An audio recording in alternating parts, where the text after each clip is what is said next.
Good afternoon, everyone. Welcome to this exclusive interview by MydreamTVUSA. This is Surya Bedi, president of MydreamTVUSA. Today, we're speaking with Sonali Ravindrakumar, Mrs. Universe Classic USA 2025. Let's have her join us. Sonali, how are Hi, you doing today?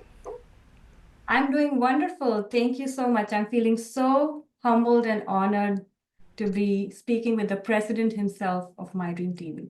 Oh, of course, it's a pleasure for me as well. I'm glad we have this opportunity, and hopefully we can get more information about you to the public.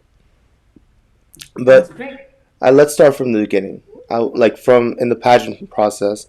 Let's step into your journey. What inspired you to step into the world of pageantry, and how has it shaped your journey?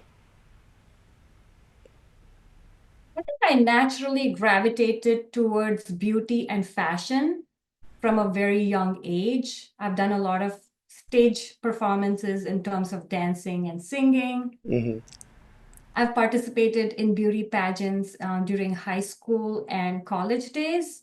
But most importantly, my dad used to be a style Nazi.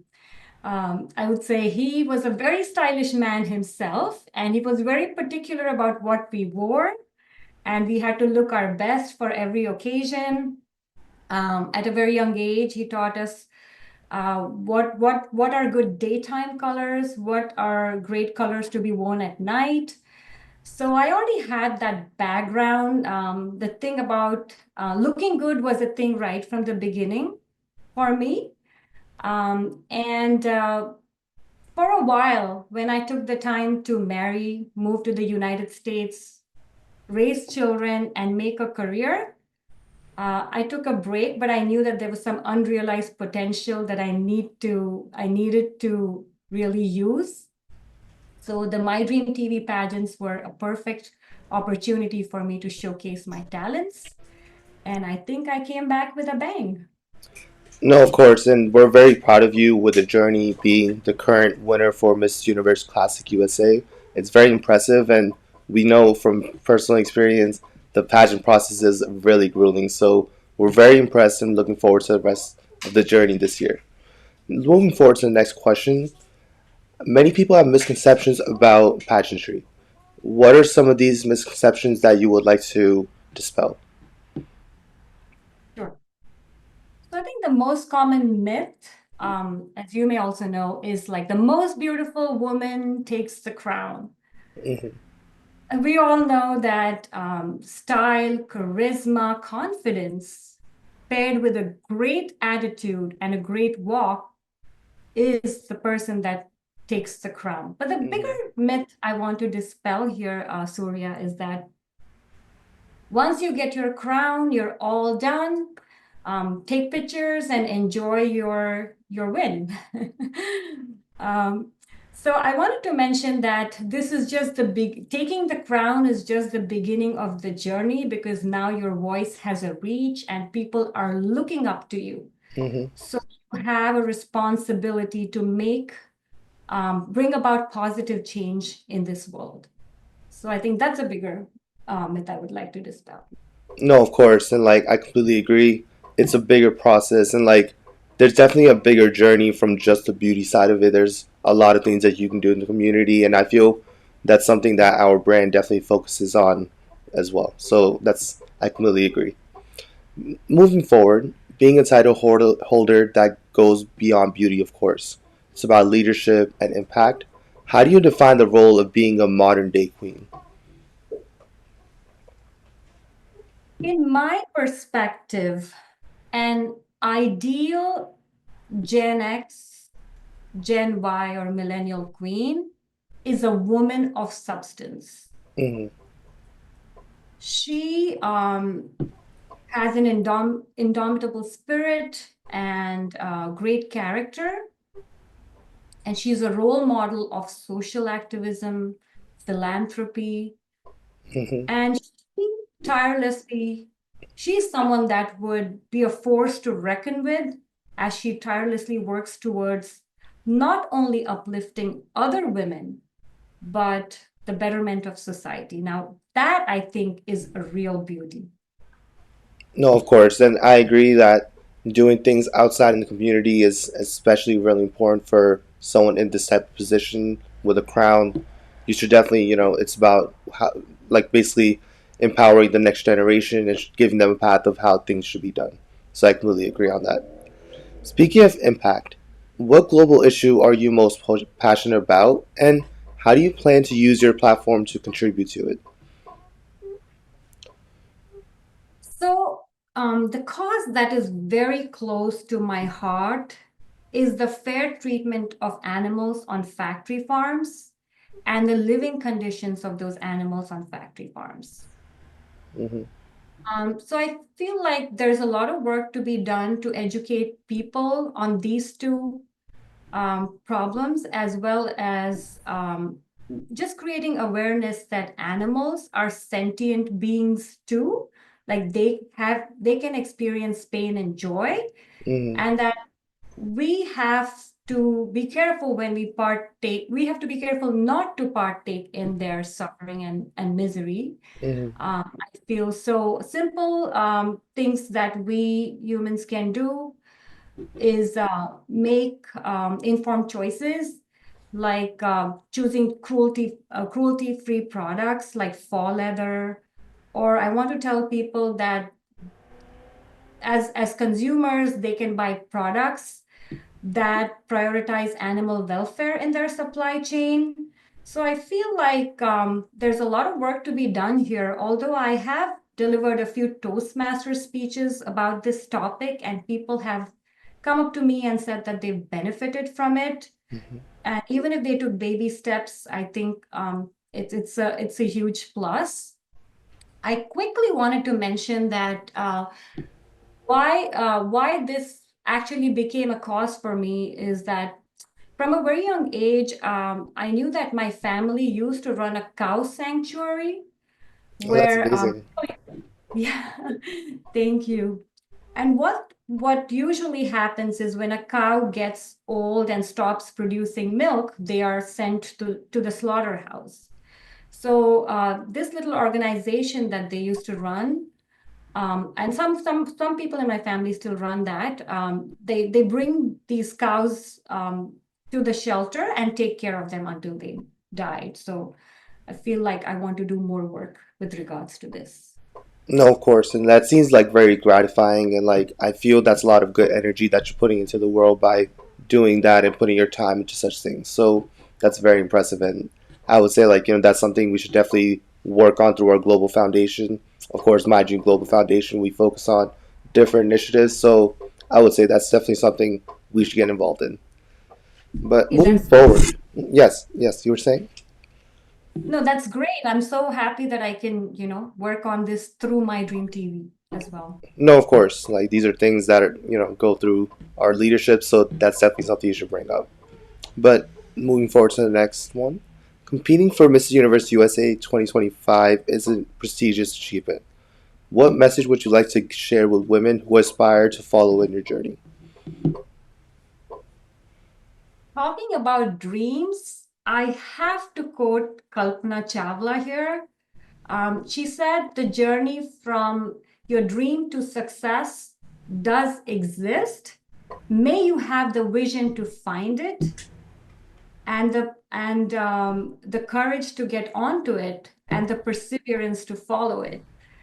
Now, as far as how the journey should be, I'd like to tell other women that we should all be, while this journey towards our dream, we should all be uplifting each other and not bringing each other down. Because sometimes we women often blame men, but I think women have a crab mentality. As in, like, if I can't have this, you can't have it either. Or if you win, I lose. And I just want to give a message out there that life is not a zero-sum game. And there is a chance for all of us to shine when it's our time. So let's lift each other up and let's make sisterhood rock again.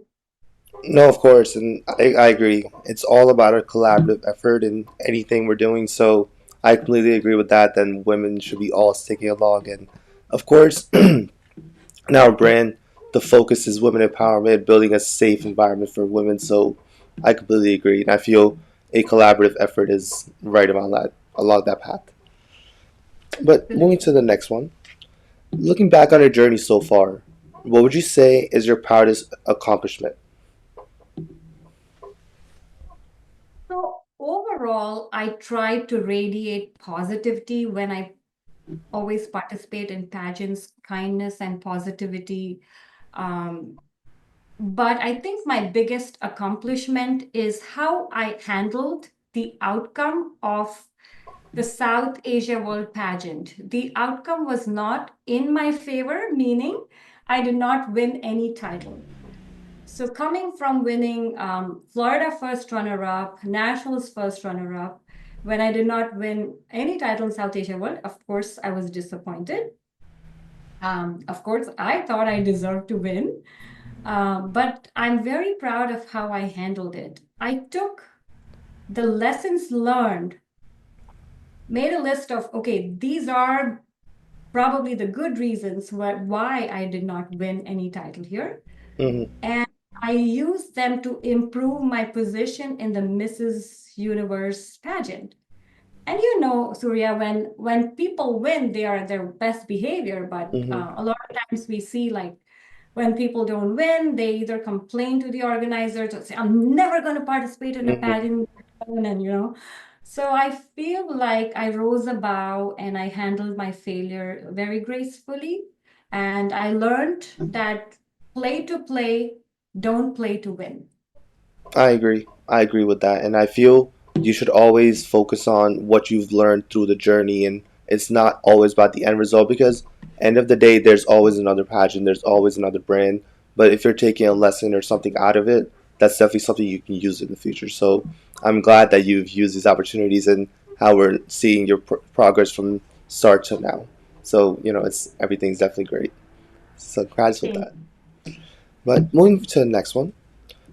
If you could have dinner with anyone living or deceased, who would it be and why?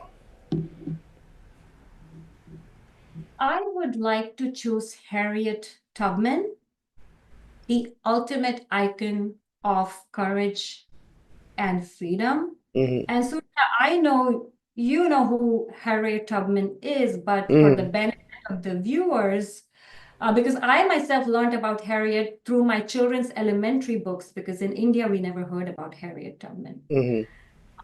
So she was born into slavery. She was beaten and whipped by her enslavers, and she somehow managed to escape, but her unwavering commitment to help other people made her come back to Maryland 13 times Mm-hmm. to That's amazing.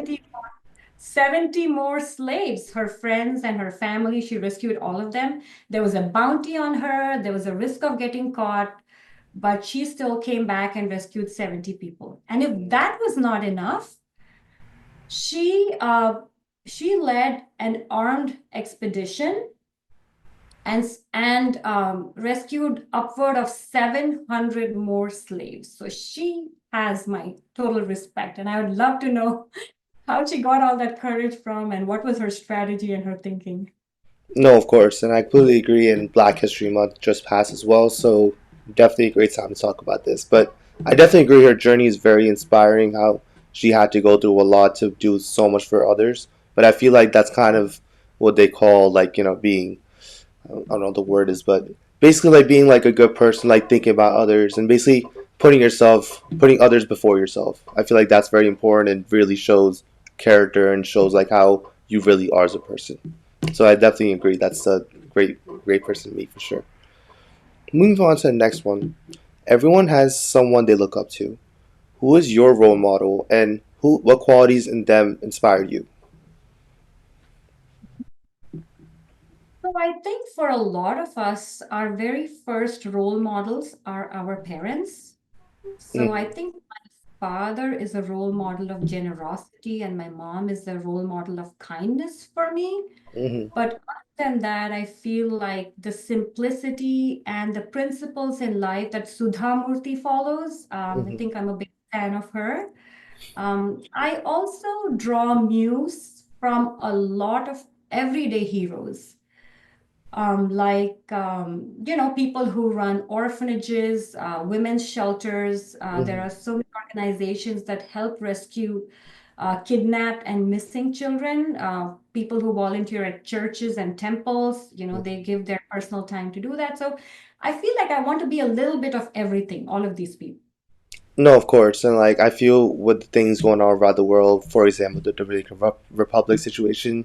So I feel it's very important for people to be informed and definitely do things the right way, and I think that's very inspiring for you to say that. But Thank you.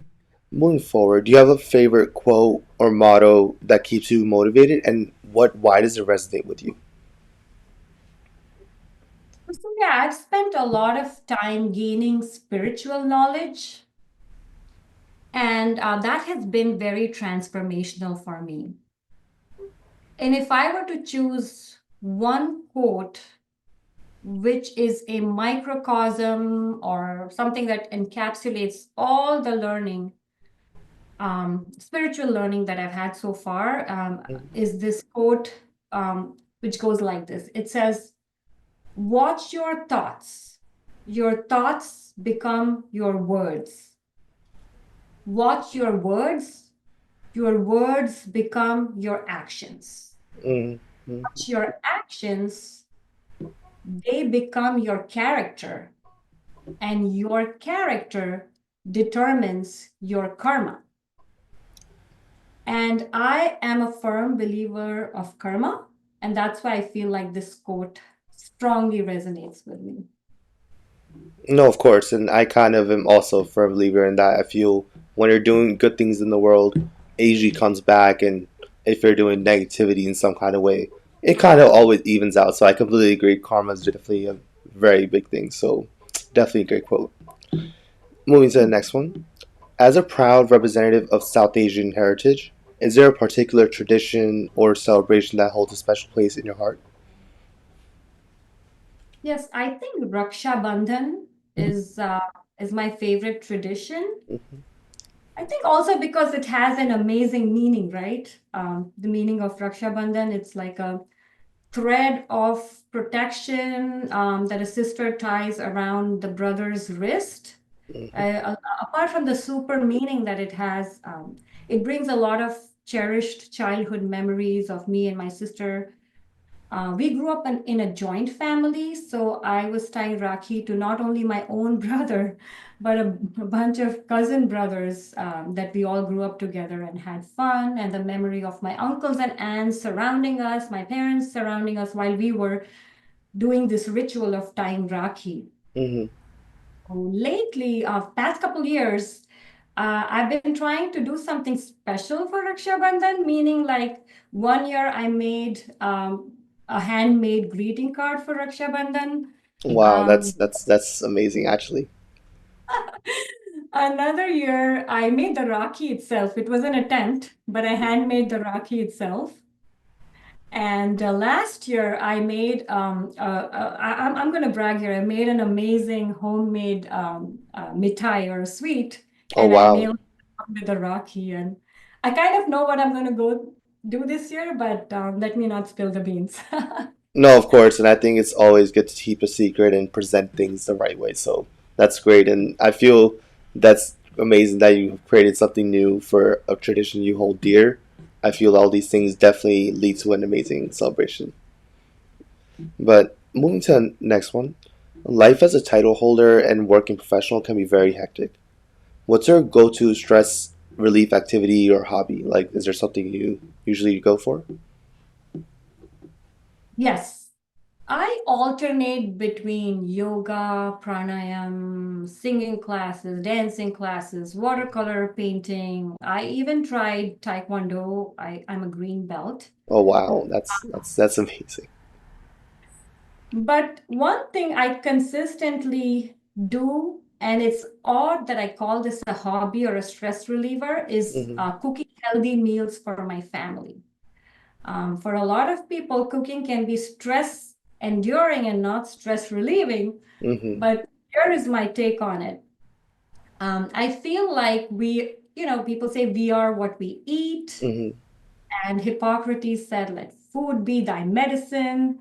And humans have gotten into a lot of lifestyle diseases. So we've eaten ourselves into a lot of problems, and we need to eat ourselves out of it. And even our planet perspective, we are eating, so we need to eat ourselves out of mass extinction, is what scientists are saying.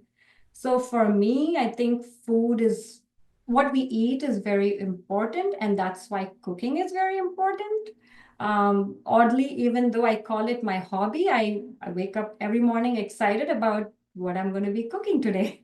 No, that's amazing, and I agree. I feel like when I wake up in the morning, I have like a very set schedule. Like I drink coffee, and I kind of need to do that first to get my day going. So I completely agree. Like a schedule is very important, and once you set it up that you have to do it, it feels like the whole day's like messed up if you don't. So I completely agree with that. There you go. Moving forward to the next one, preparing for Mrs. Universe USA 2025 is no small feat. How did you manage your preparations while balancing personal and professional commitments? Given that I work full time and my husband works more than full time, you Hmm. can imagine it's completely crazy. No, of course, I can definitely think. But I would say like clear communication, planning ahead of time, planning activities, planning meals, communicating my responsibility, communicating what I expect of the other person, constantly reprioritizing what needs to be done, and what else? Setting reminders on my phone for myself and for the other person. Hmm. I think a combination of some of these activities do usually help in being successful. No, I feel like that's really important, and time management and making sure both parties are kind of working in collaboration where you're kind of making up for, okay, if I didn't get this done, can you just help me with this? So I feel it's all about a team effort at the end of the day. Moving forward, Teamwork. yes, just like the pageant, like it's all about collaborative process. All the contestants have to work together to get to the end. But of course, I agree. Absolutely. Absolutely. Mhm. As we wrap up, what is your personal philosophy on life, and what do you value the most? Value most, I think, is people and relationships. And that's why I feel like my primary religion, so in my personal philosophy, my primary religion is to be good to human beings. Benjamin Franklin once said, being good to people is the same as serving God. Again, being good to nature. There was another quote by Hubert Reeves. He said, we pray an invisible God, and we destroy a visible nature, not knowing that the nature we destroy is the God we worship. So I have like these strong ideas about, what my religion is, what is important to me, and there's no way I'm diminishing the importance of God. But I had an aha moment as a teenager when I realized that, for a lot of people, religion was very ritualistic, and it had got nothing to do with their behavior. And it could sometimes be hurtful. So at that point, I decided that yes, and I am grounded in spirituality, but I feel like my path to nirvana or moksha would be just being kind to humans, to the planet and the species that we share our planet with. So that's kind of like my philosophy about life. No, that's amazing. I feel like that shows like a lot of proper like ideals and proper like the way towards life. I feel you have really good grip on things in terms of like I feel you have a lot of compassion and empathy towards others, which is really important for especially in this type of brand and with this type of crown. So I feel that's very fitting. Thank you, Surya. Of course. Finally, do you have a message for the audience and all the aspiring title holders watching? Sure. So I think my message is not limited to pageantry, but it definitely encompasses pageantry and a lot of other things. What I'd like to say is we should always keep our words soft and sweet because we don't know when we would have to swallow them. And it's important to learn to speak with purpose, um, kind of cut out the noise a lot of times. And when we speak, we have to pass our words through three filters. Is this true? What we're speaking, is this true? Is this kind? Is it necessary? And another thing I strongly want to advocate for is that the more grateful we are, the more things we will have to be grateful about.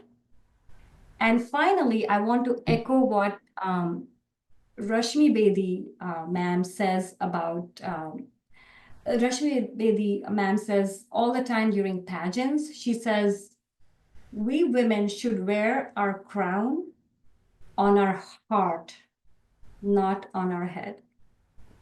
That's my final message. I want to echo what Rashmi Bedi says. No, of course, and that's very sweet of you to talk about her as well.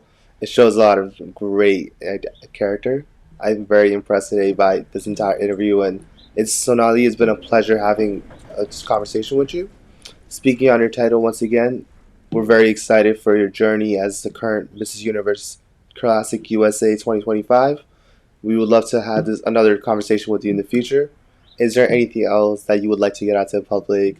Anyone else you'd like to shout out? Anything else that maybe you left out? Just wanted to say thank you so much, Surya, for taking the time to do this interview with me. It was such an absolute pleasure to work with you. And overall, I would say that My Dream TV is doing such an amazing job in transforming women's lives. I would not be here. I would not have the opportunity to realize my potential and my talents if not for the great work My Dream TV does for us women. I'm truly thankful to everybody in the organization. Well, that's very sweet of you, and we're very excited for the rest of your journey this year, and as well as the many years that come forward. Because your journey with My Dream is not finished once your crown is over. It's moving forward, and you're always a part of our brand. So we're looking forward to everything you'll be a part of moving forward. But thank you so much for this conversation, and I hope you have an amazing rest of your day. Thank you. You as well.